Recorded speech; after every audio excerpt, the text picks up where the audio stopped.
Pull on up a chair. You're at Camp Video Games, y'all.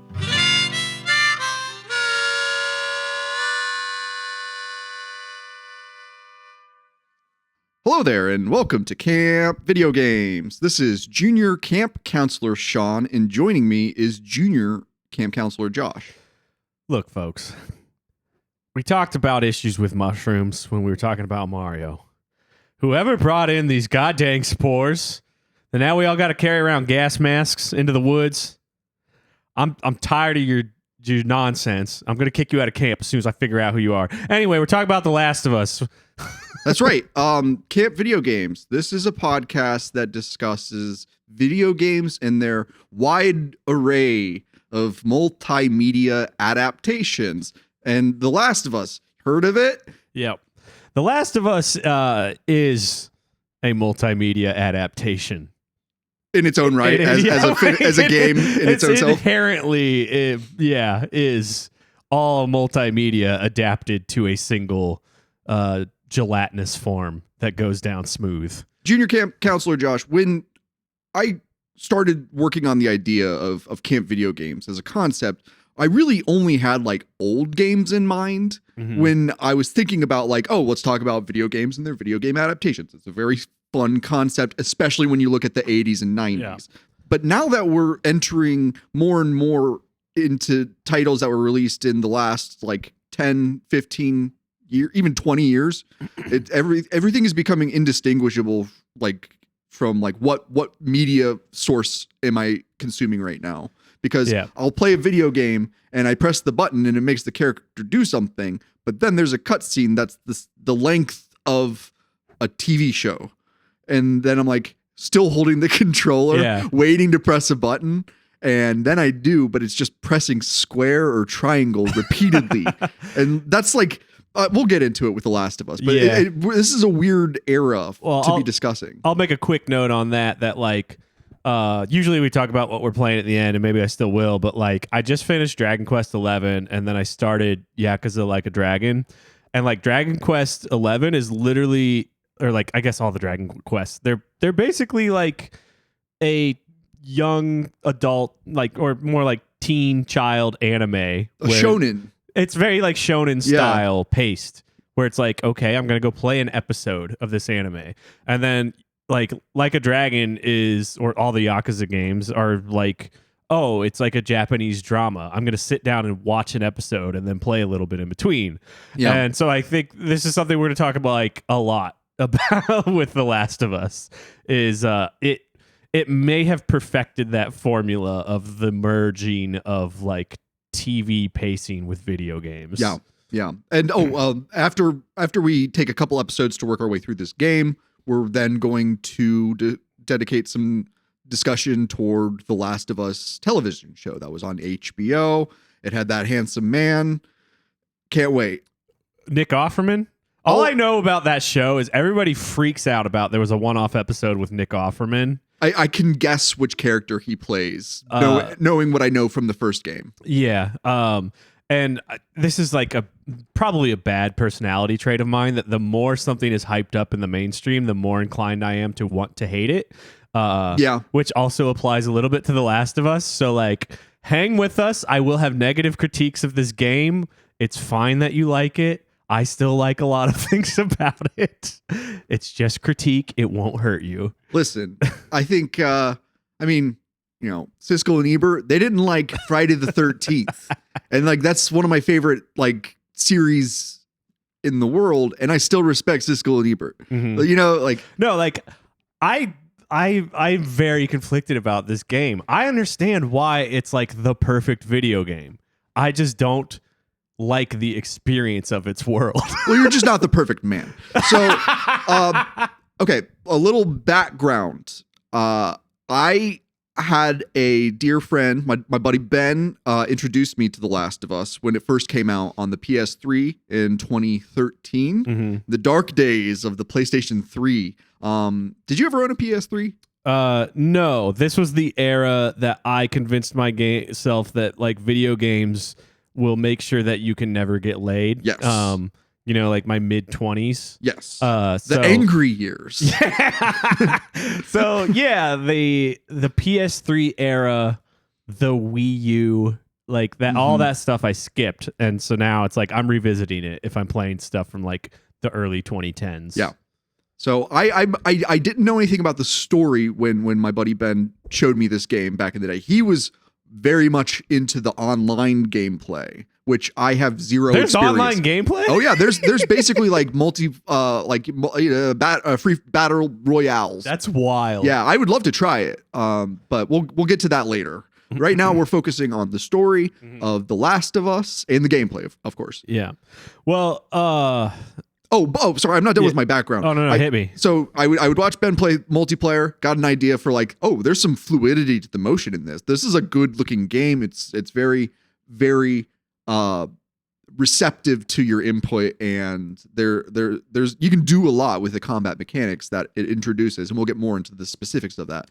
But I then went a decade without ever thinking about it until the TV show came out and people started really talking about, wow, this is a really good story. I love this character. I love what happens here. I like this new take on the zombie genre. Well, I also think the show, the hype around it, is one of the first times I've seen a video game adaptation that gained an audience outside of players of the game. Yeah. Like normal people were talking about the show, how much it has to do with it's actually that good of a show versus it was an HBO show and everybody of a certain cultural class checks out like everything on HBO and like braves about it. As I don't know yet because I'm not watching it. But again, I'll just say like I'm pretty down on TV as a genre, partially because of how well games like The Last of Us are adapting what TV does for me as a viewer into gameplay. Like it takes a lot to wow me in a TV show anymore.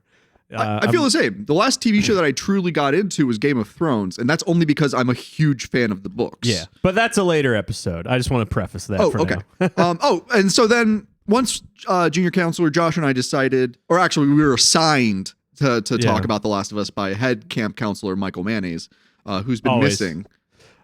Please come back. We miss you. I like to reiterate every few episodes. We miss him. Come back. But head camp counselor Michael Mayonnaise sent me an attaché case with a copy of The Last of Us. And so I then played through it twice in rapid succession. And then I'm currently, I think, about 3/4 of the way through with the sequel, which is not a part of this conversation today, but I just wanted to know what happens because I care about these characters. Yeah. I feel like I've told you my background on this. I don't know. But my experience with The Last of Us is that I'm going to break the fourth wall a little bit here. Is actually my PlayStation 4, which I gave you when I got a PS5, came with The Last of Us. I traded you vegetables. Oh, no, we traded, yes. But so it came with a hard copy of The Last of Us. That was March of 2020. I don't know if anybody remembers March of 2020, but I played the first hour of it. And it was also, this is my first, I had a Switch for a year or two before that. That's how I got back into video games. Yeah. This was my first experience of what the prestige AAA video game had become since I was a young person. Yeah. Because on the Switch, I was playing Zelda, Mario, those are very different things than this. And so it did not click with me. It did not vibe. And I was like, you know what? It looks like we're hunkering down for a while in a world that feels a little bit like what's going on here. I'm going to move on to the Final Fantasy VII remake that I bought this thing for, which came out April 10th. That was a good call. Yeah. knowing you, that is a very good call. Yeah. So I ditched The Last of Us. And the funny thing is, for whatever it's worth, we're recording this January 19th, 2025. What's going on? Do we have a big week ahead? The TikTok got shut down this morning. Everyone's losing their small minds. We are in what I describe, this was sort of an internet phenomenon in early COVID days, is people joked about what you call the cool zone. Which is a moment in history that's cool to read about much, much, much later, but sucks to live through. And that's kind of what it like feels like we're on the edge of. And that's when I decided to try The Last of Us again. This was your idea. Yeah, it was my idea. I'm surprised because you're not the biggest fan of survival horror video games. No. And we just worked our way through what? 2 Resident Evil games? Yeah.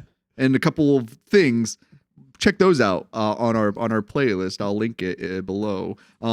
Where we talked our way through 2 of what a lot of fans of the genre call 2 of the greatest video games ever made, Resident Evil and Resident Evil 2, both the remakes. Mm-hmm. And you didn't really like them that much. I'll say I did not enjoy 1 at all. I enjoyed 2. And this is in 2, but was made in the shadow of The Last of Us. Yeah, and I see a lot. I've got a lot to say now that I have this context. I didn't like it enough to like do all 4 routes. Yeah. I did 1 route and I was like, that was fun. I'm good. Yeah. That's as much as I liked Resident Evil. So here's where I gotta lay down like sort of the gauntlet on The Last of Us. Is I couldn't help sort of like obsessing the context of its creator and like and like so I went back and I was like, I want to understand Naughty Dog, the developers of The Last of Us. I played Jack and Daxter. I can't ever remember how they. I believe that's correct. Which is the first, I believe, Neil Druckmann sort of vehicle. His name sounds like an insult. Druckmann. I got extremely motion sick within 30 minutes. But then I played the first few hours of Uncharted 1. Oh, okay. Where you can see a lot of the bones of like how The Last of Us is paced. Is that a similar really is that a similar like over the shoulder third person? Yeah. Okay. And the way you are just seamlessly moving in and out of story and cutscene versus like action and moving and like breaks of I'm just exploring and navigating the space versus I'm running gunning. Like all that's in Uncharted 1. Okay. And then I played Uncharted 3 just to see like this is the last game he did before The Last of Us. How has it evolved? Which honestly wasn't much. It was just kind of like, here's another story. Yeah. And then you have to factor in. Well, first of all, I'll say like Uncharted struck me as it's very much a product of the 2000s, 2010s, like machismo guy, like, and just like not a lot of depth there. I'm just like Neil Druckmann strikes me as like just a dude bro, like he's a dude bro writing for dude bros. And then I couldn't help factoring in the fact that he was born and raised his early life in Israel, and as we've been paying for some things to happen there over the past year, he's been cheerleading it a little bit publicly. And I couldn't help but just notice things as I played The Last of Us that will come up as we discuss. Sean is just like, So I went as far as knowing that the guy who wrote it is named Neil Druckmann. That's as far as I went. I'm thinking, is the protagonist for Uncharted, is that Nathan Drake? Yeah. Same initials. Very autobiographical in its way. I bet he's a big adventurer. Well, here's the thing: is Nathan Drake is Lara Croft, but like with only 10 years later. So it's still like just looting indigenous spaces and be like, this shit's mine because Sir Francis Drake was my great grandfather and fucking owe it to me. I'm a white man conquesting. And that really turned me off. I didn't finish either game, but that was the vibe I got from the first 3 hours of each game. So face right now like Nathan Drake goes into like a small village. He's like bulldozing apartments, displacing all these families. Yeah. By his birthright. Yeah. I mean, maybe this is my space to say like my 2 cents on The Last of Us's world and its tone is like, I think it is like a very, again, maybe there's twists at the end of the first one that will change my mind. I've not finished it. I think I'm like right at the beginning of the third act. It strikes me as like a very reactionary, pessimistic game. Like its tone, and like I just keep yelling at the screen that like 20 years of this of a world like this, which we'll lay out soon, is like either everyone's dead or they've learned to cooperate. Oh, it would not be this cutthroat, isolationist, individualist, take what's mine, violent, in my opinion. Like I wouldn't even. I'd kill myself. Like honestly, a lot of people do that in the game, man. When you look, I've been like over consuming like novels and films in the Western genre, the American West, the Southwest, and when you examine like what the real jobs of like frontier people, it's either like securing food, resources, or safeguarding that food and resources. And like you have like outposts of people living in these small like little closures that are like they're built as fortresses and not just homes. I don't know. I see the human nature is really what is the driving force of the narrative of The Last of Us. It's just like human spirit can go in so many different ways. Yeah. And when greed is a factor, which it always is with like humanity, like greed is an inevitability that you have to deal with just the same way as rain is and why you need a roof. Like greed will flood you. I've been really struggling, and I should say like The Last of Us is so a product of the 2010s. Like they were developing it alongside the early seasons of The Walking Dead, which is tonally very similar in terms of this like cutthroat, every man for himself. It would absolutely be violence all the way down. And I like that's my frustration with it, is this like the zombie genre's refusal to imagine any other possibility, because you described it as like human spirit or human like this is what humanity is. And like this is, again, it's a little unfair to contrast because it's a later publication, but did you ever read or watch Station 11? No, you've told me about this though. Which it's not a zombie apocalypse; it's a flu apocalypse. Much like Stephen King's The Stand. Yeah, and like it is also about like 20 years later or so, and like the main thing it's focused on is the ways people have learned to like cooperate and like find value in life outside of violence. But like they do still have run-ins with like, oh, there are feral people out in this world who didn't find some sort of community or whatever. And just coincidentally enough, it's written by a woman. Just throwing that out there. Well, I mean, when you look at this, did you see the trailer for 28 Years Later? It came out. No, did that come out? It came out the trailer came out a couple of weeks ago from the time of this recording, and it is one of the most exciting sequels for a zombie apocalypse movie that I've seen in quite a while. Honestly, since Romero's Land of the Dead came out, which was like, you know, the part 4 to his like impossible to beat trilogy of, so Night of the Living Dead, Dawn of the Dead, Day of the Dead. That's Romero's original trilogy. Day of the Dead came out, I want to say in 83, but I'm not a numbers guy. But and then there's like a 20-year interlude, right. And then Land of the Dead comes out. And like that is a zombie movie that shows what happens to people, you know, years after the quote unquote apocalypse happens. And it's rough and dirty, and it's actually a pretty close approximation to the quarantine zones that we see in The Last of Us, where it's all built in the shell of a dead civilization, but there's commerce, there are like there's like modern problems, like there's status, right? If you remember, like the ultra elite live in the top floors of the old skyscraper. Yeah. And to be fair, this is exactly like what our billionaire class is preparing for right now. I know. That's why they're buying islands, and they're fortifying them, and they're building bunkers. Right. And it's interesting to think of like Land of the Dead as like one of the early versions of this vision of like post-zombie, post-apocalypse. And like I can't help but factor like 9/11 and like a cynicism that kind of came with that, of like media started to look at America as like an empire in decline post 9/11 a lot more aggressively than it was before. Like media before that was like, America, awesome, the end of history, we win forever.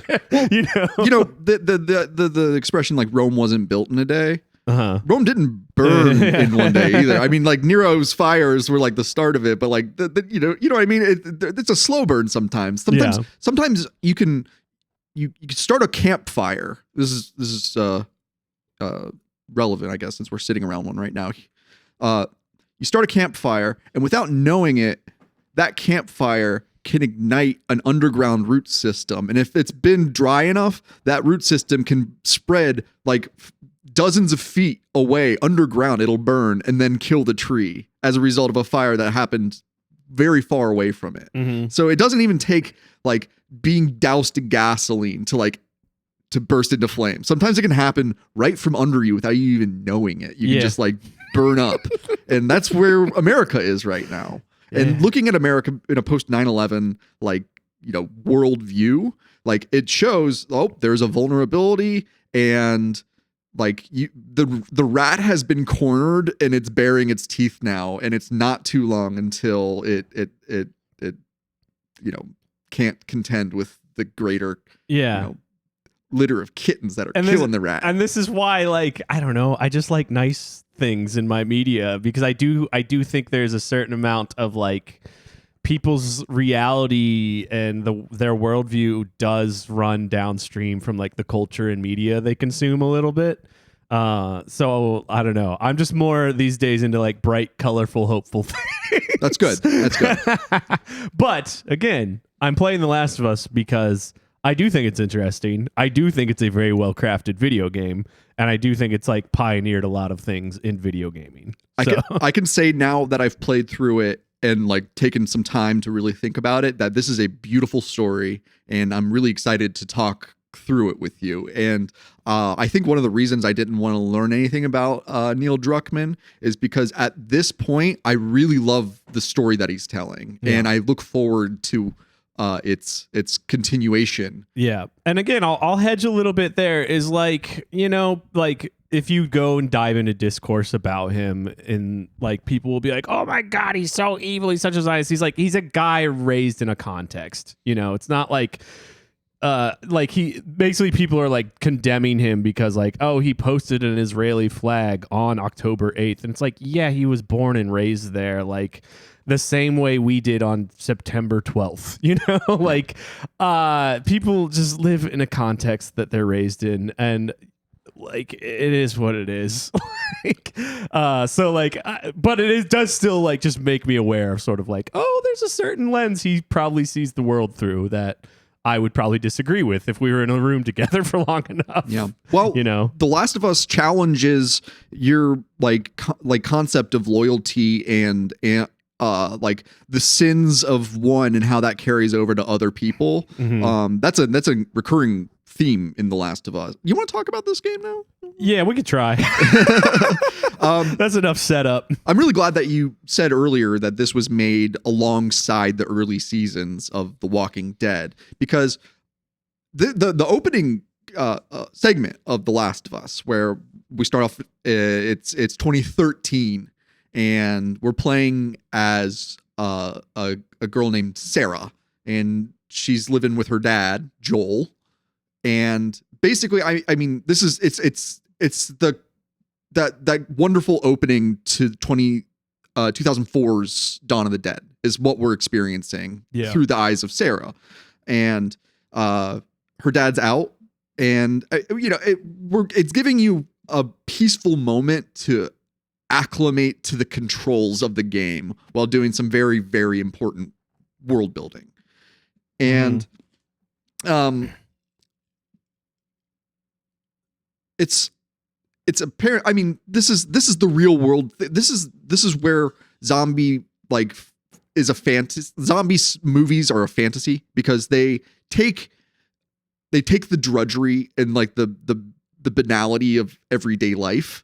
And then they go, but if you're sick of having like Joel's having trouble with work, he's on the phone. He's like, oh, but I need this fucking job, man. Like, once the zombies hit, you don't got to worry about that shit no more. Yeah. Like there's it goes from surviving in a very different context to surviving in the purest form. But so what do we say about this? Like, what do you think? It's like one of these things where, again, it's like I got to put it in the context of 2013. Like this was revolutionary for gaming in terms of like how they established a story, putting you in the perspective of the child, et cetera, et cetera. Yeah. But then it's just like, for me personally, I hate it. And it like what they want me to feel from it feels unearned. Like, that. So yeah, we have, you wake up, you're in control of the child, right? Whose name is Sarah. And within a couple minutes, like the first zombie or whatever we want to call them in the game, breaks through, and now it's like you're in the moment of them escaping. And really good atmosphere. The use of sound in this segment was like, this is good survival horror. Like the Sarah's like looking for her dad throughout the house, right? She starts up in her room. You can look around in her room. I love when you can just look around a character's room and see how they live without that much like crazy stuff going on. I love that. I mean, I'm laughing because, again, it's like I'm looking at it through a 2025 lens. Where it's like, this is a lot of revolutionary environmental storytelling going on for the time. Yeah. But it's everybody learned from this game and has innovated and made it even better. I'm like, okay, I get it, Neil. You know, Sure. Well, that's like, and I keep having to remind myself. This like, is 20. They were one of the first to do this it. This is a dozen years old at the time of recording. We are in a different era of video games. Yeah, here. it's like a lot of those little environmental storytelling details, they feel quaint in retrospect. Yeah. But like they were establishing this level of cinematic presentation. So Sarah's walking around this house and she's looking for her dad. And the entire time, you know, she's in her dad's room. She sees a newscast and there's an explosion. And then through the open window, you see where the explosion happens, where the newscaster's filming this. And it's like, okay, not only is shit going wrong on the TV, it's going wrong over there. She can like now be like, oh, there was an explosion over by the park or wherever. And the entire time you hear a dog just and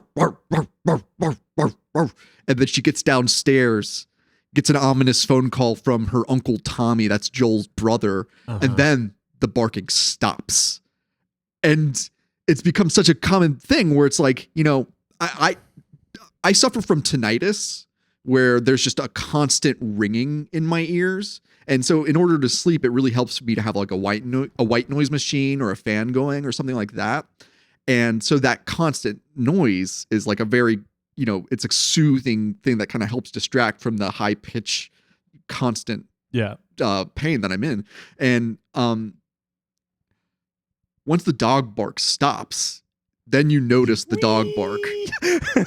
No, this is unrelated to tonight. I'm just making a parallel. But yeah, I get what you're saying. Without the dog bark, you're like, wait, like you first get used to the dog is barking. And you're like, yeah, of course, that's what dogs do. They bark. But then you're like, why did it stop barking? There's danger. It is coming. Like that is like, it's really good environmental storytelling. I'm trying very hard because there are a lot of points where I have criticisms that might make it seem like I have a big problem with this game, but that's not the case. I really admire the amount of detail and like just like the sheen of this game. And it's not pandering to the, at least I don't think it is. But this thus starts like the chaos. You know, the Joel comes in and his infected neighbor breaks through the window and Joel's forced to kill him while protecting Sarah. Yeah. So, okay, the stakes are now raised. Yeah, there's something fascinating about the nonchalance with which his first kill happens. Like, sort of to double down on your point of like how quickly everything falls to the background. Oh, yeah. I mean, he's protecting his daughter. They take no time to mourn or like critique or wonder about like, did I just kill my neighbor? They just move. Yeah. And like, I'm really conflicted about like how I feel about like how disconnected from humanity this game is at times, because I feel like it's also wanting me to connect to humanity. It just doesn't work for me at times. At this point, they have been made aware of the fact that people are going crazy. That's kind of the way that they're seeing it. Because I mean, we'll discuss the cordyceps fungal invasion, I guess, a little bit later. But right now, this is straight up zombie territory. There's nothing to differentiate this from The Walking Dead. Yeah, and they've been, the news has been talking about people are going crazy. There's violence in the streets. Like the hospitals are overrun. Like all of the classic things. And it's not even tropes. This is just logic. Like this is what happens when a new problem is introduced en masse to the population. Like, do you remember 2020? We were just talking about this. Like, remember how like the hospitals just like, oh, sorry, ER's filled up. Like, can't take on. Like, you could be in a car crash and that doesn't, and you don't get help. Or like even like today, I mean, it's easier to, because it's identity and race based, but like Trump is coming into power again tomorrow, and like in my world, people are like, yo, we're hearing about like these raids might happen in this community just literally at 12 p.m. January 20th, like to take these immigrants and remove them, etc. It's like there's this sense of like I'm listening. I'm listening. Okay. But like there's this tension in the air that like this game is on a bigger scale, but like this sense of like what does the next moment hold? It's out there again right now. Cool zone. Yeah. Like, and I mean, at this point, Joel knows that he was in the right for what happened, but he also knows that they're not safe if they stay put. Mm-hmm. Like he's in survival mode, and right now we're seeing 2013 Joel. We spend a lot of time with 2033 Joel through the game, but as this goes, I guess also campers, spoiler alerts for The Last of Us. Yeah, that's gonna happen. I have to say that with a clear conscience now. Okay, so what then happens is Tommy's driving their Jeep around, trying to find a clear road. I mean, you're seeing people like gathered around a hospital. You're seeing huge traffic jams. You're seeing military blockades, and it's just like, okay, like what do you do in this? And like you said earlier, which noted, I guess, but like some people just gonna kill themselves when shit goes wrong. But other people, I'm going to be out quick. Some people are like actually prepared for this. Like I remember the fun. This is the fun of zombies for a lot of people. Is that fantasy? I get to shoot my neighbor. My neighbor. That goes back to like a man raised in a certain culture. Might have that perspective on, I get to shoot the other now. Yeah. I don't think that I didn't play with any of the mods for The Last of Us, but I don't think there is a Kyle Rittenhouse mod. Fuck that kid. I hope your dog bites you, Kyle. Yeah. Fuck you. Like I have no fantasies about doing anything in this game. I have fantasies about escaping to the woods and surviving off the land. Like that's the fun that like when Dawn of the Dead came out in 2004, like thus reigniting the zombie craze. Mm-hmm. My friends and I, like shout out Jesse. I know he's at least one of my friends that listens to this show. We got into the idea of preparing for a zombie apocalypse. And we're like, no, we're not going to go to the mall. Everyone's got the idea. We're going to the fucking woods. Like, and I don't know, it just entered a whole different train of thought. And luckily, the algorithm didn't radicalize us into right-wing psychopaths. Your phone wasn't listening too intently to your conversations. No, but it does. My phone does know that I want to. I wish ill upon a lot of elected officials. I'll just say that. Speeding along to the like end of the like prologue sequence. Right. Tommy his car gets crashed into, and Joel's running with the broken leg Sarah as Tommy's guarding them with a gun. So like maybe I'm a little more parent brained. But spoiler alert for the first 20 minutes of The Last of Us that you are in the process of running away. You're faced with somebody in like military gear. Mm-hmm. and I forget the order of operations here, but it is like it feels like it's telling you like it's the joke I always make from Futurama. It's like that little credit roll joke in an episode of like where they're doing the scary door, their spoof of the Twilight Zone. And the guy's like, I'm making the most evil combination of blah, blah, blah, blah, blah. And then his creature comes out and it's just a naked guy. He goes, turns out it's man. Yeah. It's like man is the greatest evil in this world. Yeah. So this game does that in the first 20 minutes, where after running from these zombies, Joel escapes the zombies. He runs to a military soldier for help. Yeah. The military's like the soldier like shoots down a bunch of infected that are chasing Joel and Sarah. And then Joel's like, I need help. Soldier radios in. And this is the thing where the soldier is like willing to help, but he radios to a superior. Superior says kill him. Yeah. So this soldier opens fire on this man and his injured on a child daughter. In cold blood. Yeah. And like, I don't see that happening. Not that I don't see it happening. I'm just like, no, kids don't get killed in wars, Josh. That's what we've learned. That's what Joe Biden's promised us.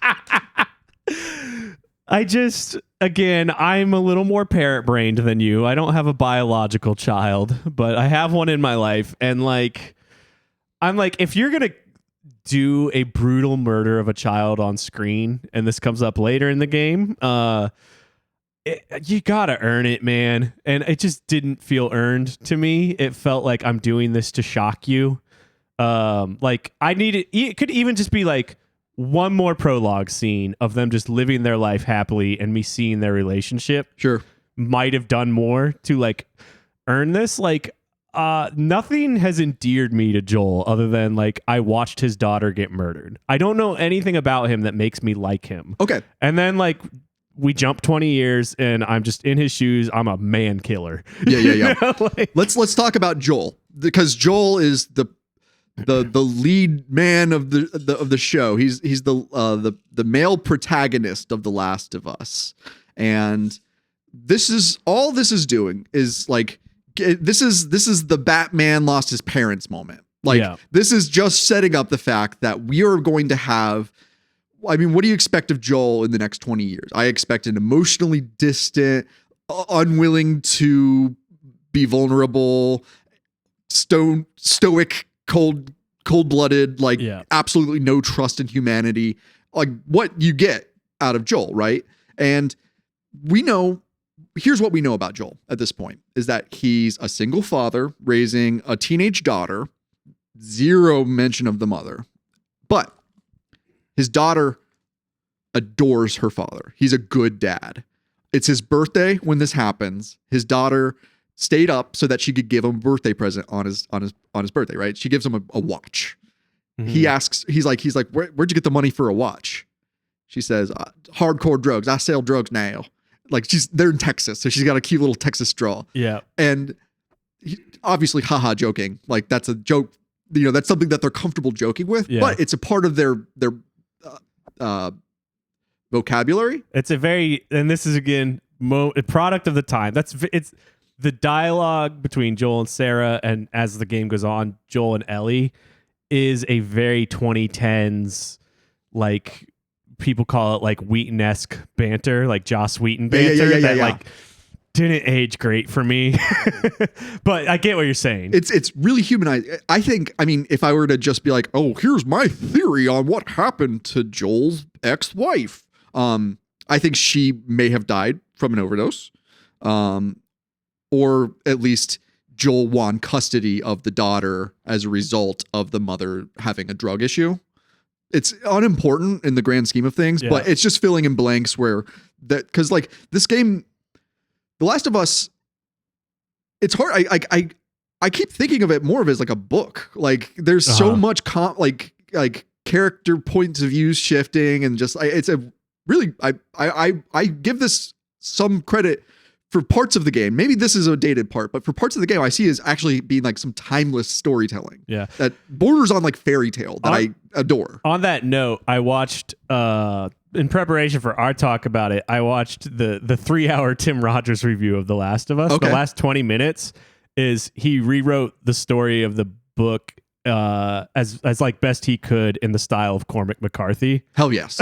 And just him playing footage as he tells the story. Yeah. So it's like, I think you're dead on like, it does feel, and we already sort of said this, like TV show or like novel-esque paced, which like, I do want to know, as I was like, you know, in this scene where Joel is holding Sarah, and I was like, for me, like, it's not my style, so it doesn't feel super earned. Josh, I cried. I got emotional eventually. Yeah. I get there, which I don't know if we'll get there today, but like, then the title card drops, and I was just like, okay. I was like, I hate what's happening right now, but like, for 2013, good that job, had some guys. goddamn style. Yeah, it's really good. And It's really good, dude. The pacing and the art direction of this like intro, the music, it makes it work in spite of the fact of like how much I personally hate like how just aggressively mean that prologue is. Yeah. Yeah. Right. The soldier kills Sarah, and Tommy was left behind earlier because he was like holding off, like he was holding a door closed to keep infected from rushing where they had escaped out to. And the soldier, after killing Sarah, he's pointing his gun at Joel, and then blam, Tommy shoots the soldier. Yeah. And thus starts the next 20 years of their life, which we'll get some. Josh, I just found out there's a comic book of The Last of Us that I'd really love to take a look at. I think it's filling in the blanks on different time eras. But right now, that's all we know of what happened in 2013. And then we just get a 20 years later, Joel waking up, and it's like a different world at this point, because now we've entered post-apocalypse. And he wakes up suddenly and aggressively, as if like he keeps reliving that moment. As if that was a nightmare he was going through. I get it, Neil. Thank you. It's good. It's good. But it is, again, it's like, I get why it's good. You know. Anyways. I think in terms of video games, that's the best zombie intro I've ever played through. I mean, this is coming from, I mean, I've put it well on the record that I'm a huge Resident Evil fan, and I have to accuse Resident Evil of being derivative of The Last of Us in the most recent years. Oh, yeah. Post The Last of Us, survival horror changed. Yeah, well, I mean, this is kind of what I was getting at earlier. Is like every AAA game is now derivative of The Last of Us. You know, but it defined things in a lot of ways. When you're making a zombie apocalypse video game, you're making that in the shadow of Resident Evil as the monolith in the video gaming industry. Yeah. And The Last of Us, just like, whoops, we built it twice as tall, and now there's no escaping the shadow of this game. Yeah, and like part of what I'm really enjoying about this game is it tightened up so many things that Resident Evil missed for me.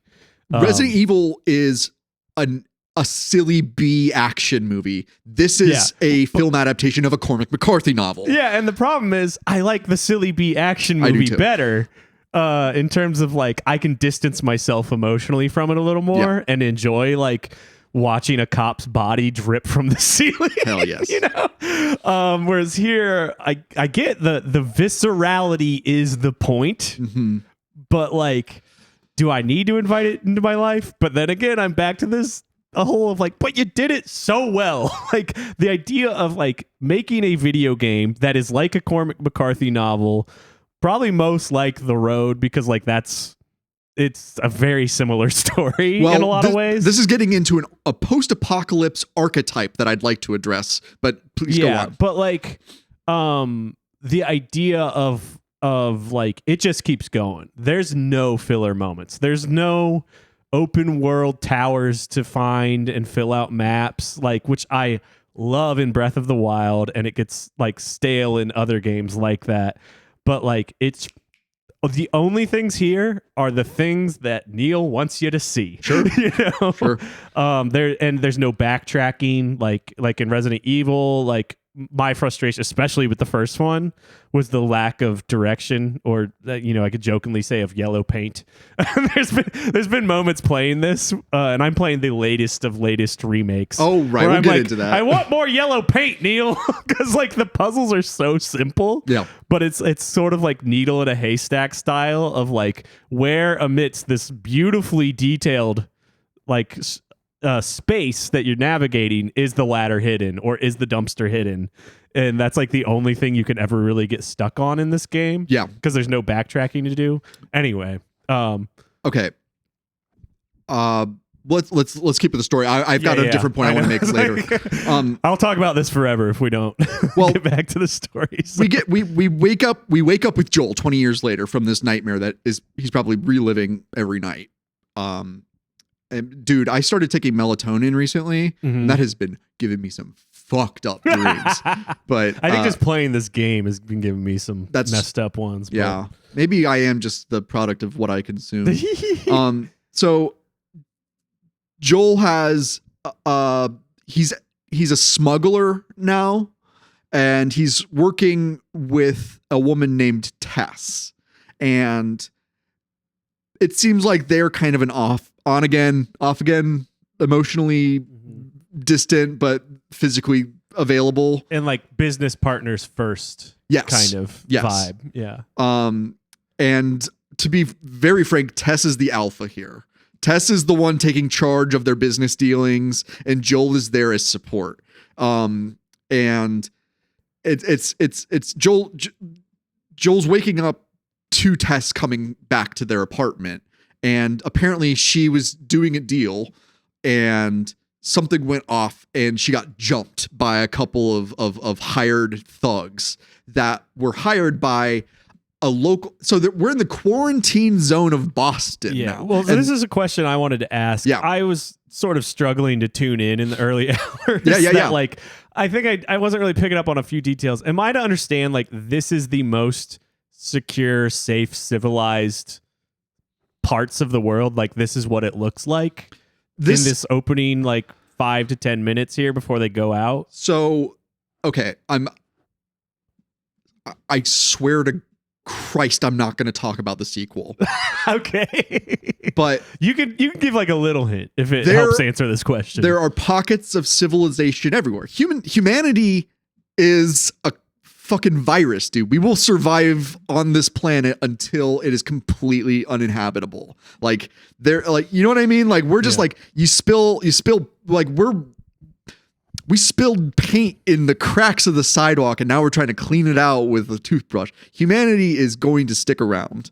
And the quarantine zones are basically like the last joke remnants of the federal government have militarized these ghettos, essentially. This is like, I mean, aesthetically, it looks like the Eastern Bloc. I mean, it looks like, I mean, or like, occupied Poland or like Paris in 1944. Exquisitely, highly detailed design by the developers. Like I want to give them credit for. And I also, I was trying to find a streaming version of the 1966 film version of Fahrenheit 451. And strangely, it's hard to find these days. And I feel like that's a little bit of preemptive censorship by Amazon and the powers that be, because they don't want us to realize how close we are to a dystopian future. But aesthetically, it really matches those types of places. So the quarantine zones are like, they're cities that have been retrofitted into like fortified ghettos, essentially. And Joel and Tess, as smugglers, what they do is they talk with people who live outside the QZ, who are able to scavenge and forage and do a lot of like I kind of like pathfinding in the way. But I think I missed like some of like what the motivation for this lifestyle is, because it seems much more dangerous than just staying in the quarantine zone. This is where this is very telling, actually. So the quarantine zones are places where you are told what to do in exchange for safety, quote unquote. Right. Like there's Just compulsive military service. There's rationing, and there's always shortages on rations.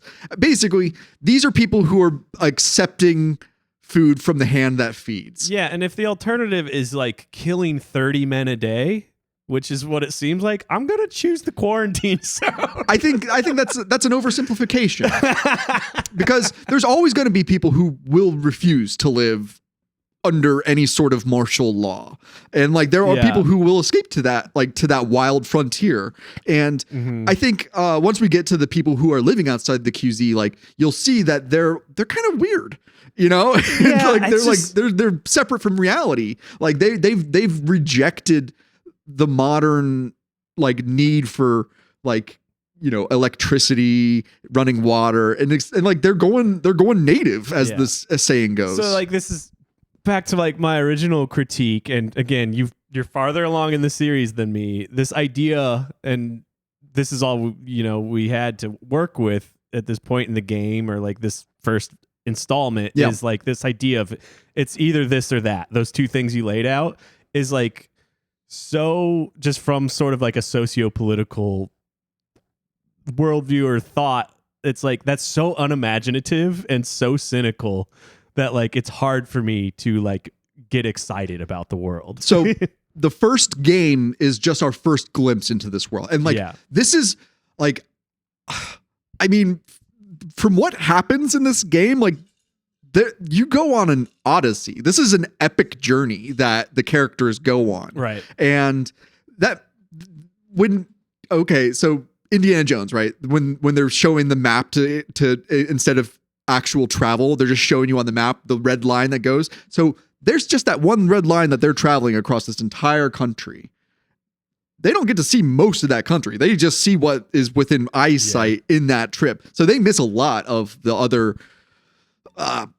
we'll call them opportunities to socialize as they traverse the country. But no, there's more than just those quote unquote two options of either living in the quarantine zone under fascist rule or of being a Wild West, mountain man. Yeah. There's more than that. Okay. There is more than that. That's all I'd like to say, at least at this point. Is it too spoilery to say if we see any of that by the end of the first game? You won't. Yeah. And this is, I think, really interesting then to consider that like part 2 was then developed during the end of the 2010s. It came out in summer of 2020. Right. What a time. Great time. Honestly, the best time for a AAA game to come out. Yeah. Right? Like, if it shows some of that, that's fascinating to think about. That like, oh God. Because now I'm thinking about Station 11 again, which does imagine sort of this like communistic, and I mean that more in like a communal living style than like a economic theory. Like it's interesting, because this, I get, like, this is what the 2010s was like for media, was this sort of mean, cynical pessimism. Yeah. Cue the Walking Dead theme song. Yeah. Like, it's just like, okay, gotta get to the next point. Yeah. Stock up on bullets and canned peaches. And like, yeah. No, but there's I'm just like, people would have like figured out how to just develop farming again and like some engineering. And we'll get to it. Okay. I guess we're going to do part 2. I have really enjoyed it. And I think based on what you've been criticizing in the first one, you will enjoy the second one. But let's focus on the first one right now. Bring me back to Earth here. The Last of Us, part 1. So, and also it sounds like this might be more episodes than we planned. We'll find out. Fine. I'm fine with that. Okay. Tess got jumped by a bunch of thugs when she was making a deal. And she knows who hired them because apparently she tortured them before she killed them. And it's this arms dealer named Robert. And sorry, I'm choking on excitement. Joel and Tess, the first mission in this post-apocalypse game is to get revenge on an arms dealer who stole guns from these two smugglers, Joel and Tess, and then sent men to kill Tess Mm-hmm. so that he could get away with his theft, basically. So the first mission is Joel and Tess to go get revenge on Robert, get their guns back, because that's their money ticket. And while they're making their way, like, because they were going to go to a different like sector of the quarantine zone, but while they're going through like a military checkpoint, a police vehicle gets bombed, and that's the work of a terrorist quote unquote organization. Some call them freedom fighters, called the Fireflies. And this is the Occupy people for all intents and purposes. Like 2013, they're talking about like Occupy the quarantine zone. I don't know. Well, we'll see. I got to learn more of the story. But I see a lot of parallels of things in our world happening in this game. Yeah. So basically, at this point, the Fireflies are like people living inside the quarantine zone who do not want to be under the quote unquote federal government's rule. And like that, like there's one point, like they're walking through this like ruined ass city. They get to this like chain links blockade, and there's a fucking American flag flying. Hell it's yes, like, dude. Get Hell the yes. fuck out of here. There are people who have been born after like the apocalypse happens. Yeah, which like I think further reflects on like a certain worldview the game's developed under, you know? This first mission that you go on with Joel and Tess is introducing like not only just the basic movement, and because it kind of staggers all of the different like ways that it tutorializes. And God, I really hate the way this era of game has these big pop-ups of like, oh, press L3 to get a clue. I kind of actually liked it. Well, I thought the tutorializing in this game was very well paced, and like all the game flavors are separated and delivered the way that they are in the gameplay as you play the rest of the game. I thought really well. It's integrated into the production well enough. I just don't like the style of it. Like just the popping up of the HUD. Yeah. Yeah. But I understand that's just a necessary evil at this point. And you might even be able to turn it off. I believe that is an fancy option. remake version. So, it should also be said, I played through this the first time on normal difficulty and the second time on difficult difficulty. Yeah. And I would hardcore recommend normal or easy. If you want to just get the gist of the story and you don't want to really focus on the mechanics and the item management that this game, because that's really what it does with in difficulty terms. It's a lot like the Resident Evil games. It's just more difficult enemies, less resources. Yeah. That's fun for some people, but for this type of game, I understand why people would do that, but I really enjoyed my normal difficulty experience more than the difficult one. Games like this where I'm like, I get it, I understand what the gameplay is about, et cetera, et cetera. I usually set it to like the second easiest, where it's not like, because like the easiest, which I love, I do think they put a lot of good accessibility features in this game. Usually the easiest setting is like almost no fail state, you know? So like I got blasted a lot, even on the easy setting. Yeah. The death animations are great too. God, this is a violent game. So Joel and Tess are they get diverted by this Firefly truck bombing, and they make their way through. There's like this whole like underground railroad kind of idea where they like go through an apartment building that's being guarded by a few friendly guys who then like you move a bookcase and now there's this underground passage. And I mean, this is that same exploring a destroyed city that we keep playing games that make us do this. Where it's just like it's great, you know. We should do Near Automata at some point. You want to talk about exploring human civilization's destruction? That's an interesting one. Anyway, I don't know anything about that game. It's good. Anyway, we learned that there's two different kinds of infected at this point. You got the regular zombie type ones that are just they just look like people, but then you got the clickers.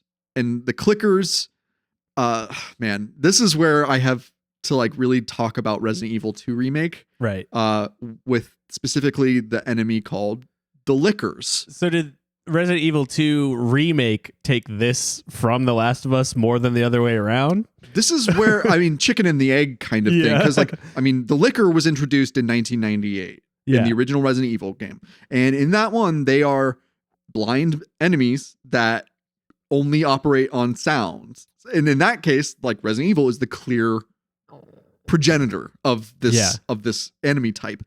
And the sense that the regular infected, those are the easiest enemies. Those are just the standard zombies. I actually kind of find the clickers the easiest in this game. The clickers, as long as you duck, you just walk around them. when you're dealing with them in stealth mode. Oh boy, Josh, we're playing a stealth game. Yeah, which it's the game flavors I like look at it like when I enter sort of a new element or new, I don't know how you would describe it. So also like a puzzle or a scenario. Arena is a very good word. I go, oh, it's a stealth move through the clickers arena. And then, or like you see a bunch of cars placed, on an open field. I go, oh, we're going to have a firefight out here. Have a firefight. Yeah, absolutely. I came up with the idea of calling that arenas. Yeah, that's specifically good. After playing the sequel again, where sometimes like a few too many times, the scene transition is them sliding down a hill that they can't crawl back up. Yeah. You know what I mean? Where you're just like, oh, their butt, they slid down the hill.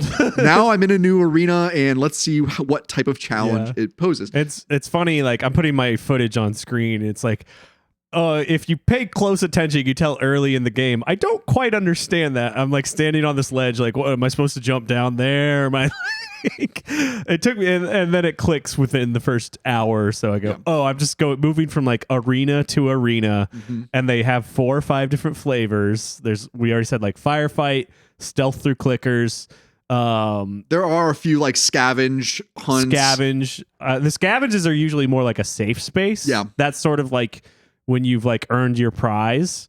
And then there's I call them needle in a haystack puzzles. They start very easy. Like this first one, like you land on the board. But then as you go further in the game, it's like, oh, the board or the dumpster, the ladder's a little more hidden. Yeah. But like what you do with it is usually pretty obvious. It reminds me of like rooms in the dungeons in Zelda games sometimes, where it's like sometimes the only way to progress is to defeat all of the enemies and that will yield the key. Yeah. Or it's just to do puzzle solving. And some of the brilliance of this game and its perfect pacing is that you never go back to another room. Yeah. It's always forward. Yeah. You said the P word. Wow. I didn't know you liked it that much. So as they're like Joel and Tess are like going through, and like this is where like, this game has a recurring motion of give me a lift and I'll get over this hump. And I think this is where buddy up. That's what I say every time it happens. Buddy up. This is Druckmann doing a little bit of his storyteller's flourish, where it's not just about getting over this physical hump. This is a game about let me help you. Yeah. Like let me help you even if you don't want my help. I feel like I can help you right now. And that's a recurring, like it's not only a recurring action, but it's a recurring theme of let me help you. Let me help you. Or hey, can you give me a lift?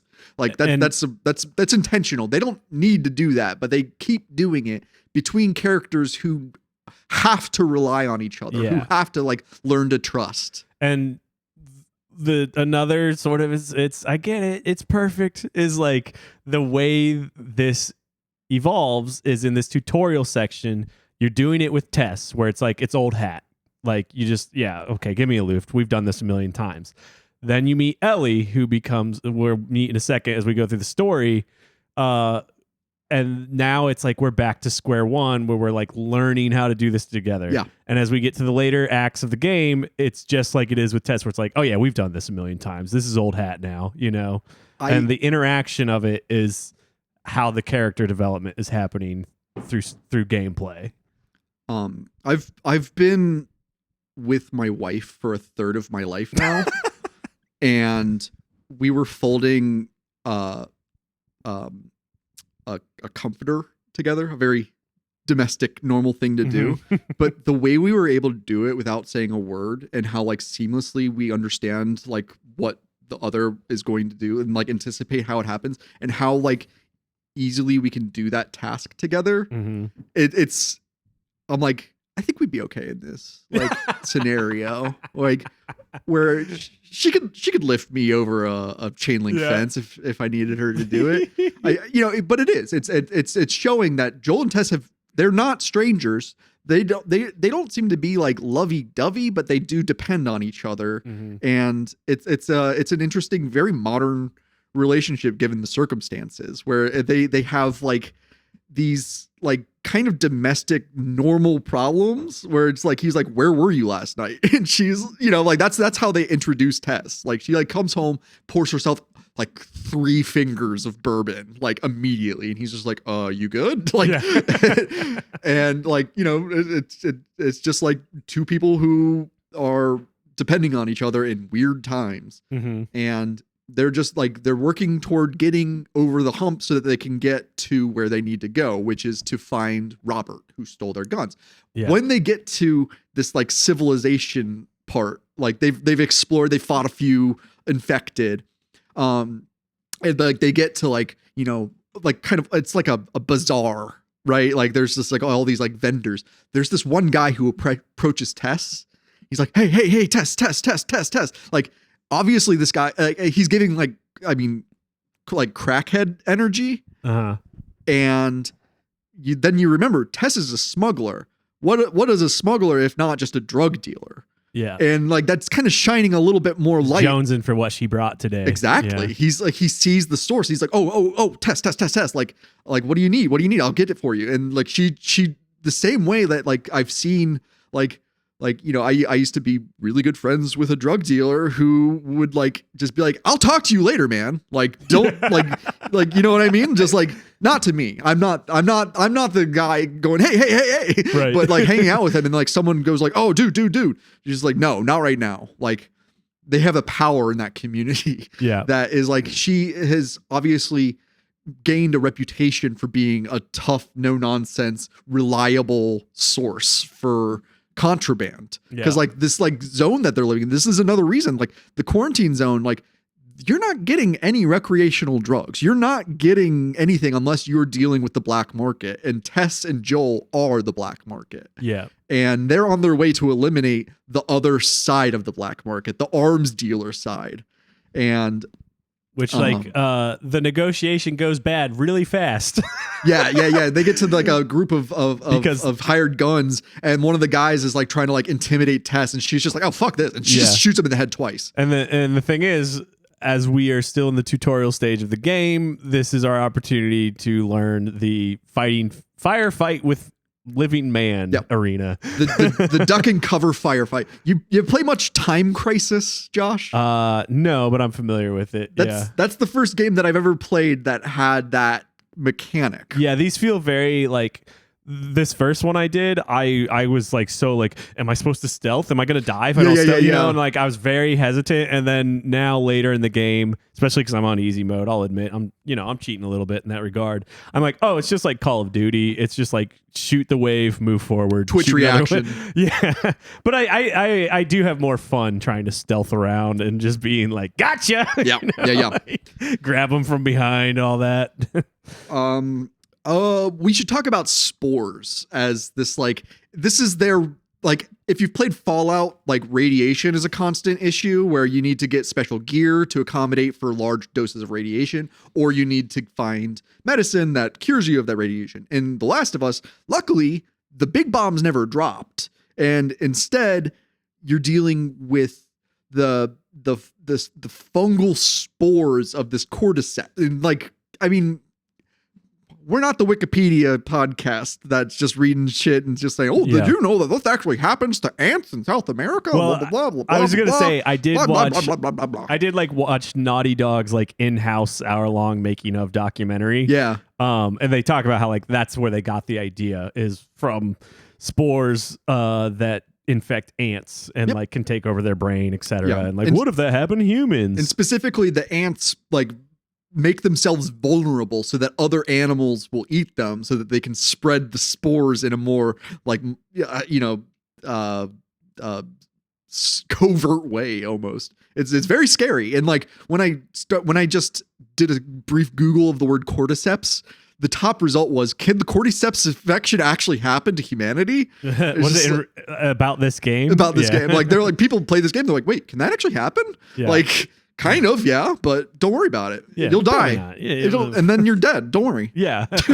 Don't worry, you'll just die. That's like the interesting thing about like this style of zombie transformation compared to like most zombie transformations is there's something about this cordyceps fungal thing that like makes me more immediately, like when you see like the clicker, you go, that's not a person anymore. Whereas like the old school zombie, because there's always a tension at some point in every zombie story of some character being like, don't let me turn into one of them, man. And that's like one of your first kills when you take control of Joel is a guy who's like, kill me, I don't want to turn into one of them. And that like I was like, god dang it, it's that kind of game.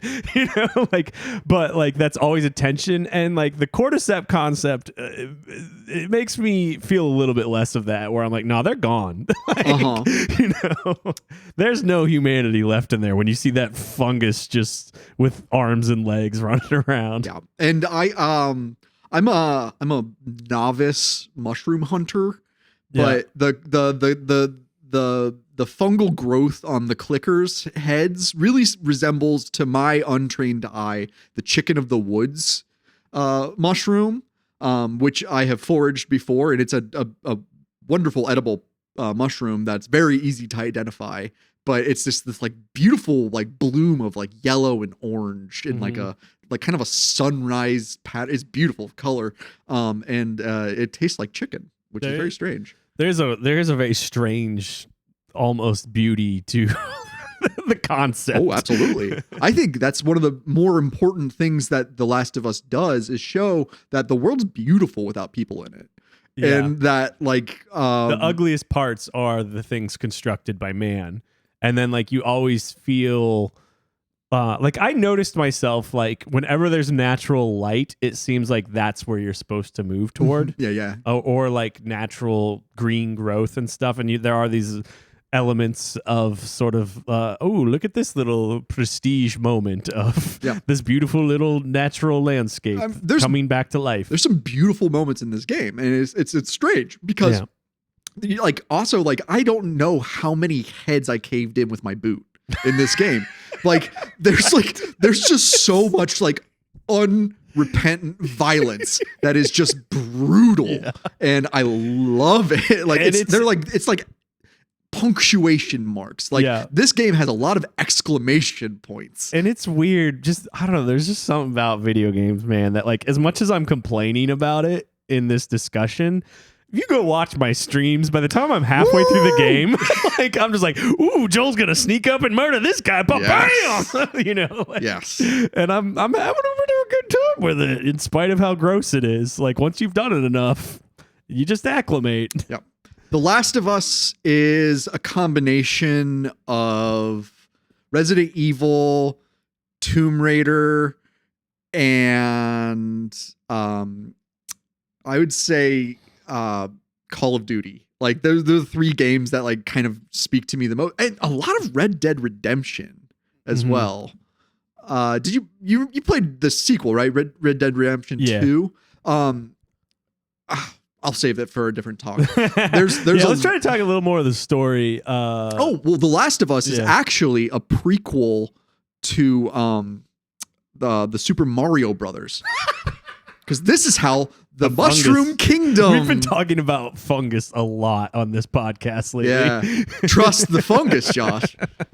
But anyway, we were talking about the deal with Robert. It goes south. You have to murder everybody. Yeah, it's great because it introduces like, okay, there's firefights, there's stealth fights, then there's a little bit of like,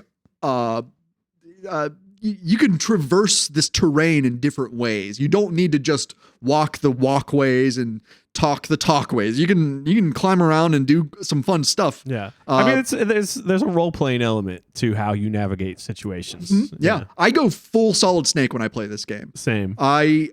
The Last of Us is Resident Evil meets Tomb Raider meets Metal Gear Solid. Yeah. Like that is the real like influence, and you'll see this as the game goes on in some very poignantly, we'll say ham-fisted. And there's a lot of just like almost cringeworthy like homages in the series. I'm glad you said Metal Gear, just because like there are like the most cinematic moments where it's doing its extremely like American 2010s tone that I'm like, if this was the tone of Metal Gear Solid, I'd be all in. You know, like if it had just that little extra touch of campiness. You know? That's it. It needs the campiness, that degree of separation from just saying, "Hey, man, we're just here to have a good time." Yeah, like reminding me, like you're supposed to be having fun.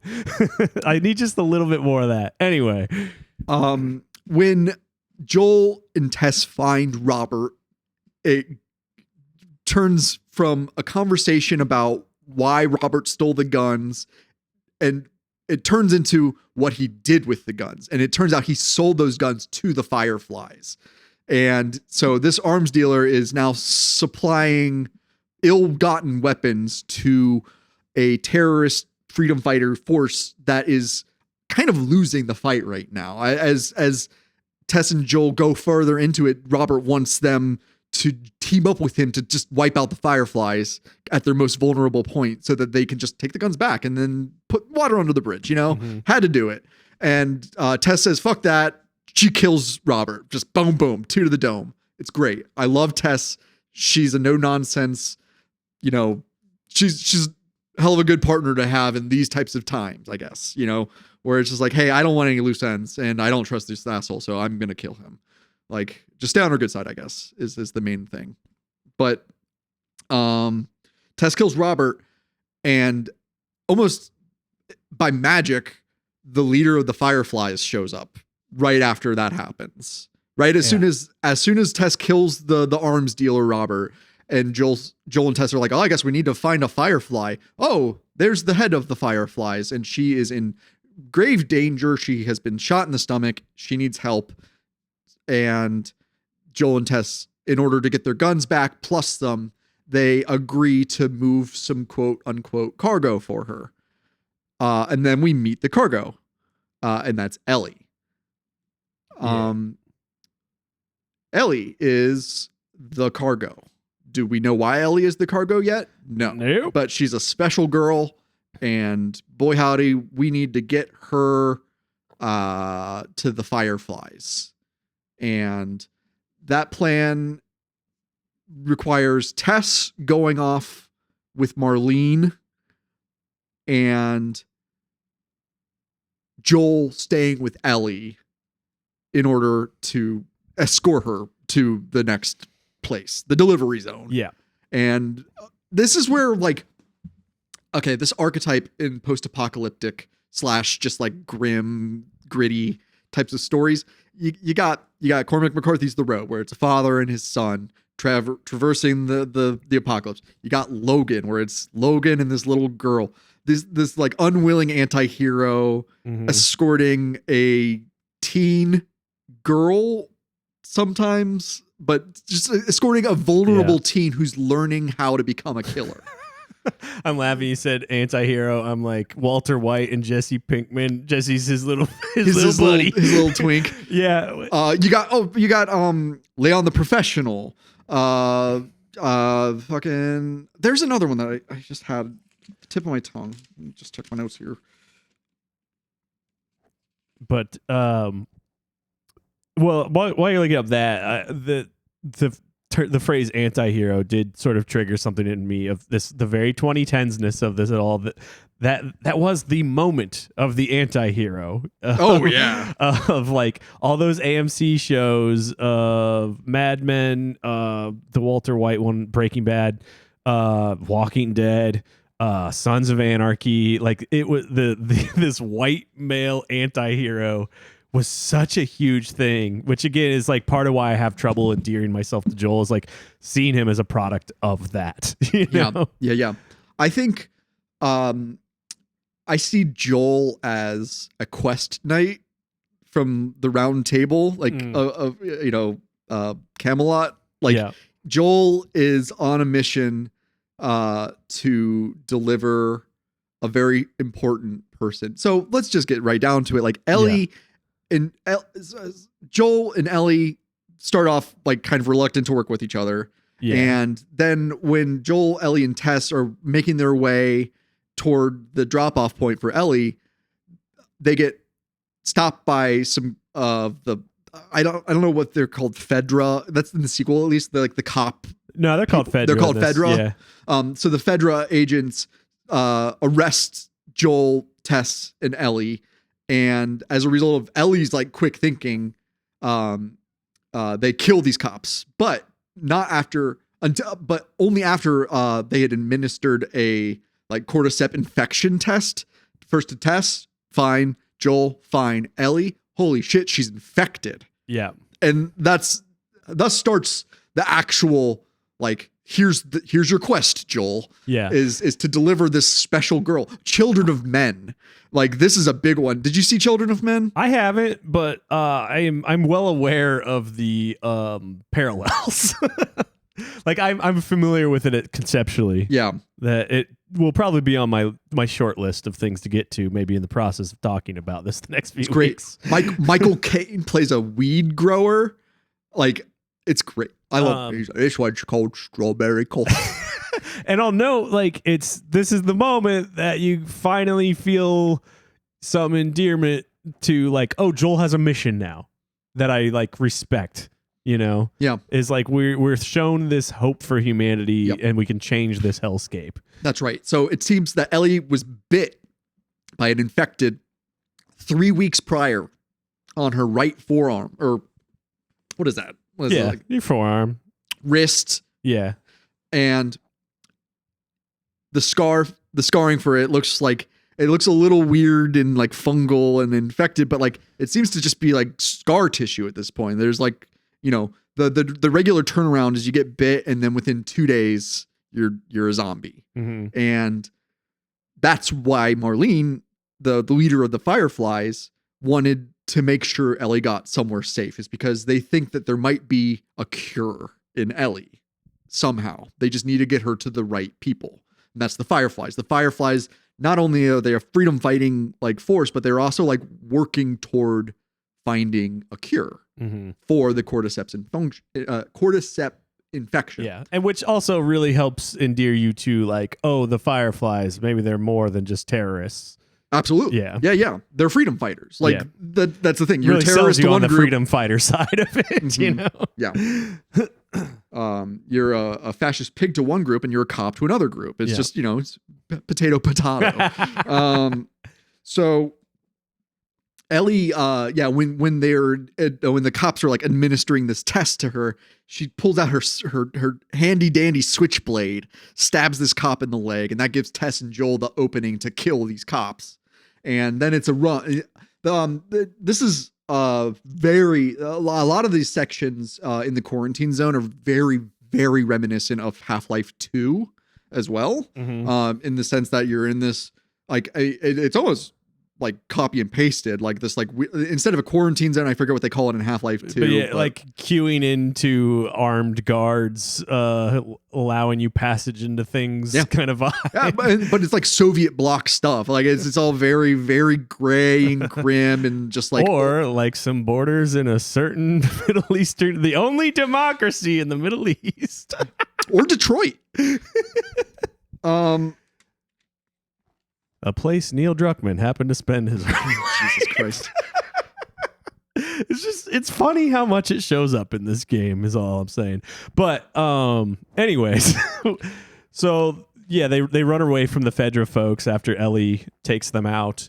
And then we have like this moment that's like, I both love and hate this in the game because it's like the one downside of this sort of perfect pacing of like, you only see what they need to show you. Is like you get through the chase away from them and you find like, okay, we're safe from them.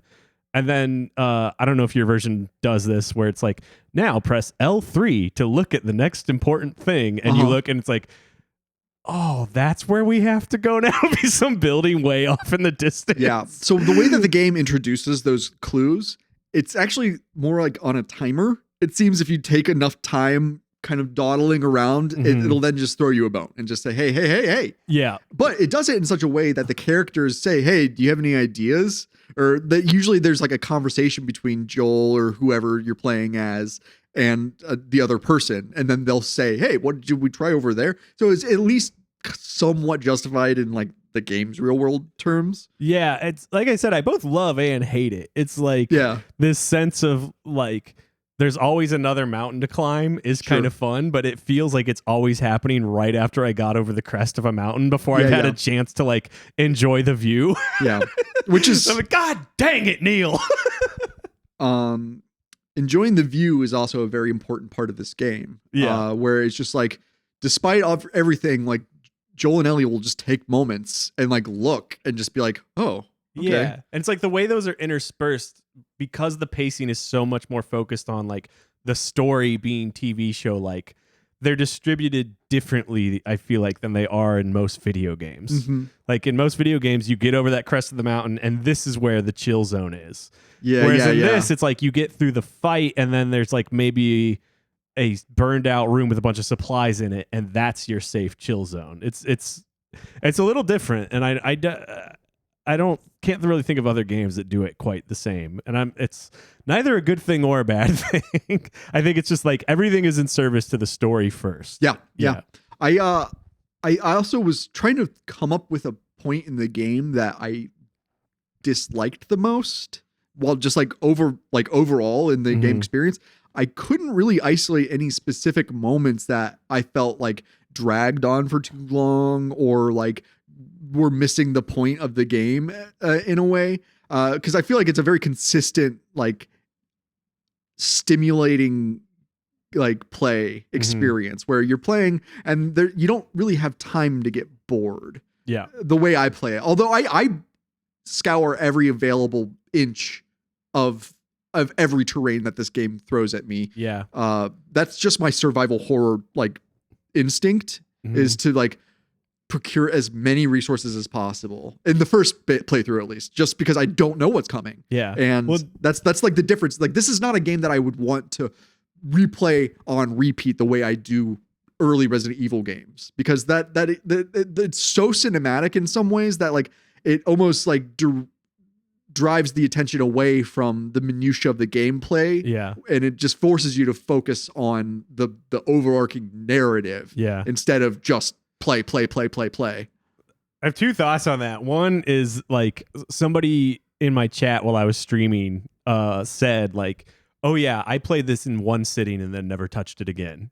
And it is paced that like if your brain is wired that way and you have the time, like absolutely you could blast through this in one sitting like it's a very long movie. Yeah. But then I'm also thinking about like the Tim Rogers review that I mentioned earlier. He spends a lot of time talking about it in the same way you talk about Resident Evil. Yep. Of like every playthrough you want to like, and this is now I'm using more your words than his, but like you want to perfect the stage play. Yeah. Like you want to be like, oh, Joel screwed this up and he could do a little better next time because I know where this is. You know, like he talks about that for this game. So it's interesting to say like that this game did not do that for you in the same way Resident Evil did. And I'm kind of with you. Like for me, it's like once these stories experienced, the gameplay in between is a little less exciting and interesting to me than it was in like Resident Evil 2. Yeah, I agree with you on that. I think we're both making the same point here, where it's like the replayability of this game is inherent. Like there's a lot for a certain type of player. Yeah.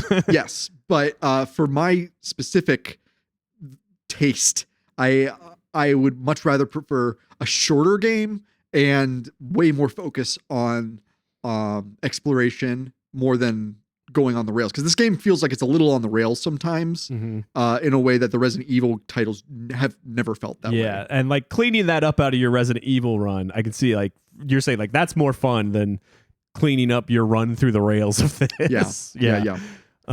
So the dynamic right now with like Tess and Joel escorting Ellie is that like this is happening because Tess insists. Like Joel is very resistant to it. I mean, there's the obvious thing to talk about is that like Ellie is about the same age as his daughter Sarah was when she died, and that's probably the last thing he wants to be reminded of at this Yeah. point, 20 years later. I mean, God, his girl would be in her 30s at this point. And like, if Sarah had survived that breakout infection day, I think they call it, like it's referred to at some point in the series as like, a breakout day, I think, or something along those lines. Like if she had survived, like she'd be a middle-aged person at this point. She'd be, we're to understand she's about the same age as Ellie, so she'd be like 34. Yeah. Yeah. Her mid-30s. Yeah. So, and then, there's something about like just being dropped immediately back into like picking up where he left off with his daughter. That's like, I get it. I get why that'd be uncomfortable, Yeah, she died in his arms. Yeah. Like and here's the other thing that I think is important to consider is when Sarah was shot by that soldier as Joel's holding her, if it hadn't hit her, it would have hit Joel and killed him. Yeah. Like unwittingly, Joel had a human shield. And like, no survivor's guilt. Yeah, man, that's something that he's actively dealing with. And like, he chose the stoic route. He chose like, hey, nope. Like, let's not be emotionally vulnerable. Let's not let this get to me. Like, the only way the only way someone can let me down is if I let myself depend on them, is the way that he's approaching life, which I understand that too. It's a natural reaction to loss, right? Like just that emotional closing off, not close. Helping Ellie is what the game suggests is his road to closure for Sarah's death. And yeah, they're just, I mean, the downtown Boston, they're going through downtown, which is strange because that's the setting of Fallout 4, is a bombed out downtown Boston. And you just see two very different versions of it. There's something about the Boston subway system that is inclined to this sort of exploration. It's I don't know if you've ever seen it. I went for the first time last spring, and like, yeah, it'd be good for this kind of setting. Yeah, Boston's because it's a very clean city from my experience. And like the subway, in contrast to like New York City, has like a clean. Almost there is like some architectural decisions there that are not as pretty as like the New York subway, No. But so Joel, Tess, and Ellie, they're working their way through these bombed out buildings in a downtown that's just been, I mean, it's been blitzkrieged by its own government. Like the idea, I suppose, is that they quarantined off all the people into one safe zone, the quarantine zone, and then in an attempt to control the infected numbers, they just bombed the shit out of the rest of the town. And I mean, after like a central government is like kind of redundant, like at this point, and again, I think this is going toward that reality that you're kind of challenging, that The Last of Us embraces, where it's like there are small pockets of civilization, like there's a Boston quarantine zone, and I don't think it's the only zone in the entire country or world. I think there are other cities that have also been turned into quarantine zones that might have some sort of like federal oversight coming from like one centralized area. But like there are other places, but like as Joel and Tess and Ellie are like going through this like bombed out place, Ellie's like, oh my God, this is like the first time I've ever been outside of the quarantine zone. She was born into this apocalypse. Like, she's 14. This was already 6 years in the making of the cordyceps invasion. And it's like, in a way, like this is all very commonplace for her, but she's still sheltered in her own way, where she's been living in this quarantine zone. She's never been in the real world. She's never seen the ocean. She's never done the very specific things that like a normal, current day person her age should have experienced at this point. And that one of the ways that we, through gameplay, sort of develop or show that is that like one of the collectibles is you can find comics hidden around, and Ellie gets very excited about comics in a Yes. few like cutscenes. So you're like sort of both like catering to that, like her sheltered lifestyle. And it's like, oh, Joel's sort of developing his relationship for her by building her a comic collection. Yeah. It's really touching. I love it. I love like, cause Joel is, I mean, I think if I were to like be very blunt, like I don't think Joel is a very interesting character, but that's kind of the point is I think he's just like, he is the avatar for any gamer dude to play and be like, yeah, I'd be like Joel. I'd be wearing fucking flannel, fucking, you know. But he's the tough guy, alpha dog. That's just like, or dare I say, naughty dog. Like I hate his voice. It's just sure, that, like that Rick Grimes. Well, like I think we don't live.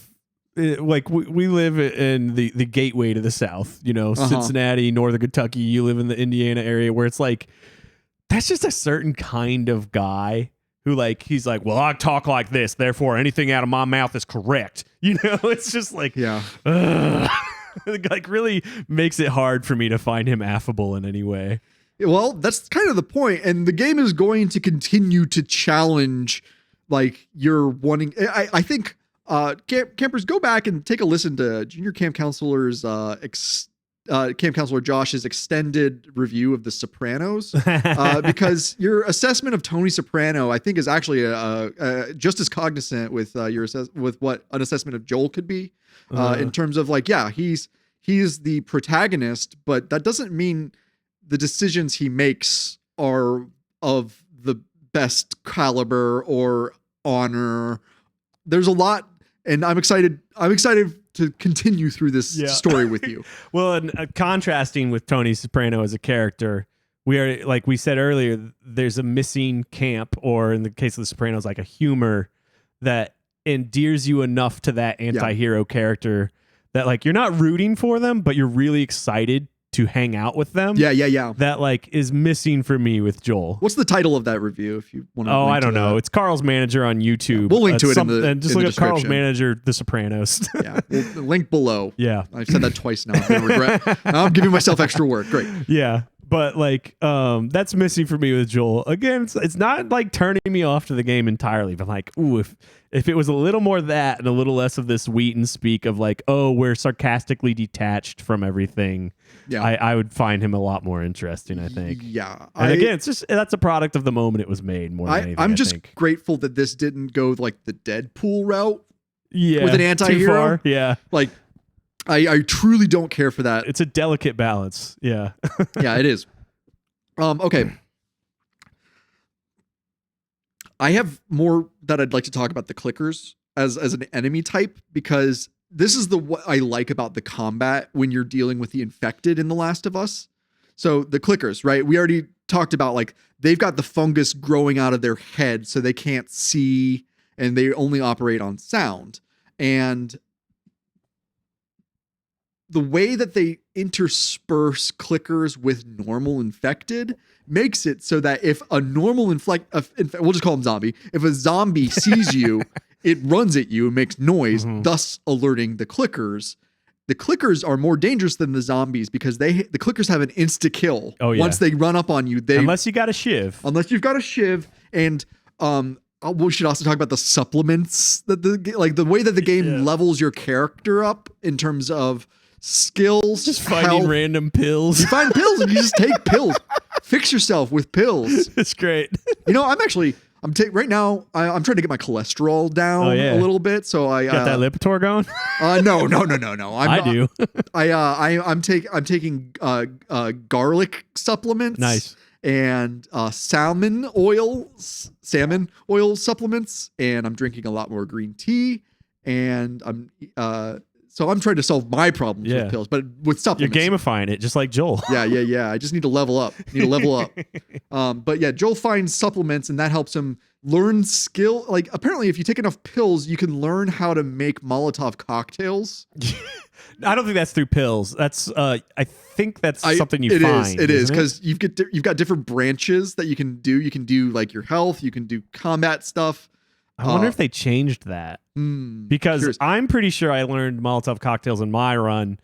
Oh, you through, find a like book. a book. Yeah. Yes, you find an instruction manual. Okay. I'm thinking the sequel right now. Okay. It's okay. It's okay. It doesn't matter. We're talking about the story. It's a great story. Okay. So clickers, right? I've already kind of been like, okay, Jacques Hughes Resident Evil 2 remake of stealing the clicker to some degree, but the clickers, I mean, the liquor, 1998 Resident Evil 2, already done it. Okay. So, talking in circles here. Josh, do you want to know what the real story of The Last of Us is? The friends we made along the way. That's right. It's actually just about how the more you let grief take over your life, the more and more unrecognizable you'll become. Yeah. Right? Like with Joel, he starts off as a gruff but loving father. And 20 years later, he's just like, I don't want nothing to do with anybody. I can't love. Yeah. Really leans into that voice we were talking about a few minutes ago. The Arthur Morgan from Red Dead Redemption. But I love Arthur Morgan. Yeah, me too. Big time. He's the kind of solitude I admire. Yeah. So I think this is where the zombie, this game had to do something different from zombies. That's where the fungal, like, development mutations that people go through is very much, and Neil Druckmann loves doing this with his stories. He loves having mirror parallels in his stories where this character is doing this one thing, which is a absolute parallel to what this character is doing. And you can just line it up. The transformation for one more quick example of that, Uncharted 3 like starts with that. It's like, oh, you play as yourself when you're young and you find out that like your elder who has been leading you around and has been your mentor like had this similar lifestyle to you when he was your age, et cetera, et cetera. Yeah. Sure.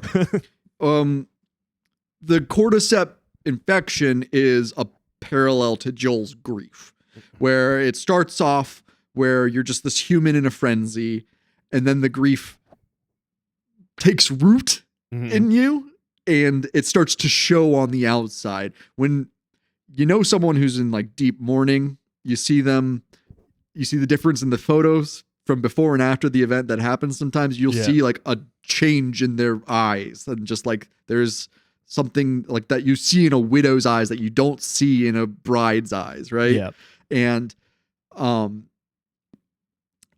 as the cordyceps infection grows in the zombies, they then mutate into these clickers where they've lost the sight. There's no sight anymore. They're only reacting to these other stimuli that usually don't lead you.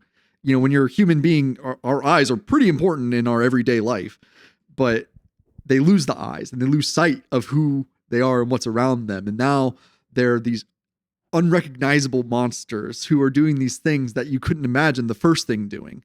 And that's Joel is well on his way to that. Joel is emotionally on his way to becoming a clicker. And like, I don't know. It's funny because like as I'm playing the game, every beat has felt really obvious to me, but it's like I'm still gonna state it. You know, it's and we meet Ellie, and now he's in the process of moving through the grief so that he can move away from all the stuff you were just describing and possibly reclaim his humanity, et cetera, et cetera. It's almost like Joel is immune to his grief, the way that Ellie is immune to the cordyceps infection. And I mean, I don't want to get too deep into like grief, but like grief is a thing to move through, not necessarily like you don't fix it, sit with forever. Yeah, you don't fix it and you don't sit with it forever. You have to accept it. Yeah, and that's like what. Again, I'm not at the end of the first game yet, but I'm quite sure that like as far as I've made, it's like, oh, Ellie's moving him through that. I get it, you know. And even though I'm saying like, oh, I see every beat coming a mile away. 2013, this was new. Exactly. You know, like, this is before The Walking Dead became old hat. Yeah. This is before Daryl got his own spinoff in Paris. Like, what's going on? Yeah. I don't care anymore. Which actually reminds me that like another sort of post-apocalyptic thing that feels like, oh, we can do a much different view of this, a much more kind, what I consider humanistic view of it is actually, speaking of Daryl, Death Stranding, which came out 2019 and basically predicted the COVID pandemic. But there's something that happened in that gap of the 2010s that like there's, I don't know, some sort of more empathetic human way to look at these post-apocalyptic stories that is a little less like every man out for himself, kill each other, which there's some of that in Death Stranding. There are like these hunters or something similar like we'll see later in this game. People have like gone rogue, but it's like it's not the core thing. It's like kill or be killed. You're like it's a struggle of humanity coming together. Yeah. Which is like I've yet to see in this game beyond Joel and Ellie's relationship. There's a lot that you still haven't experienced in the first game. And I mean, and just the way the story progresses beyond this first game. It should also be said that the DLC for the first game is called Left Behind. Which gives you a little bit of insight into a gray area time-wise in the first game, and also some prequel stuff for it as well from Ellie's perspective. But okay, so while they're trying to find this Firefly drop-off point for Ellie, they find that all the Fireflies have been killed by Fedra soldiers. And it's also revealed that Tess has been bitten or scratched by a zombie, and oh geez, like that didn't see that coming because you know why? I don't see Tess in any of the advertising for this game. I think when I was watching your playthrough, Carl's manager on YouTube, get to around this point, you're like, when's this chick gonna die? Like that, like I've had a lot of moments of that where I feel like the series has been spoiled for me, like just by the box art. Oh yeah, yeah. You know, of like the first and second game. It's like I know some really big things that happen based on just the cover. That's so funny. Actually, the DVD release of the 1978 version of the original Dawn of the Dead has a photo of Flyboy as a zombie on the case. I'm like, that's one of the main characters. Like, I know this isn't the first time I've seen this movie, but like, come on. Like, come on. Yeah. Don't just show that happens in the last 10 minutes of the movie. Yeah. And back to this is like, she's like, I got bit, so I'll go down swinging against the Fedra when they come for us. You know, you got to get Ellie out of here because she's the hope for the future. Yada yada yada. Yep. Do it for me. Again, it's like I saw every beat of this coming. Yeah, me too. When Tess revealed that she was bit, I was like, "What do you do? Like, this is a zombie movie. Obviously, that's what happens. This has to happen in this type of movie." But it's very important for sort of this handoff of like, "All right, Joel." Here you go. You're a single dad again. Yeah. Literally. Like now he's a single father again. Yeah. And Tess sacrifices herself to hold off the Fedra pigs from. She doesn't do a great job because we still got to kill a lot of them after she goes down. Yeah. But she knew she was going to die anyway, and she wanted to die in a gunfight rather than wait for the infection. Which I mean, sick, cool, fucking pretty cool. And so this is where Joel and Ellie have to they fight their way through a museum. This is the Capitol building. I the believe. Capitol building. Yeah, that's right. They already went through the museum. You're right. The museum was cool. I mean, and this is another thing. Is just like, and we talk about this in games a lot. It was like I love seeing cool places that are not only like already like inherently cool, but they've also been destroyed, and you can just see the bones of it and like walk your way through like an abandoned, messed up museum. Like that's so cool. Yeah. The attention to detail of architecture in this game, I cannot say enough, is extremely well done, especially in terms of like how they build that you navigate it. Like I have moments in the game where I go up to something, I'm like, dude, you can climb that. You know, like, and like this would be the path of least resistance, and it doesn't let me. Yeah. But I've seen that much worse in newer games than this. Absolutely. Yeah. And the next big part is they decide to go look for Joel's old buddy Bill, who's living outside of the quarantine zone. And it seems Bill was his and Tess's connection for finding stuff that they would then smuggle in. So they would trade like food or bullets or whatever. I mean, like the real currency of the quarantine zone is ration cards, but that doesn't mean anything to anybody who's not living in the quarantine zone. Where bullets are just as valuable as drachmas, or I don't know. But this is just kind of like Joel like dealing with like, oh, I just lost someone else dear to me. And he's like, basically with Ellie, he's like, we don't talk about this. Yeah. Like he just sets like a ground rule. He's like, we do not discuss grief. He will continue to do that for quite some time. Yeah, absolutely. But he's still at this point, it's like now this is sort of like the game is finished its true prologue, true tutorial moment. That it's like, and here you are, welcome to The Last of Us. Right.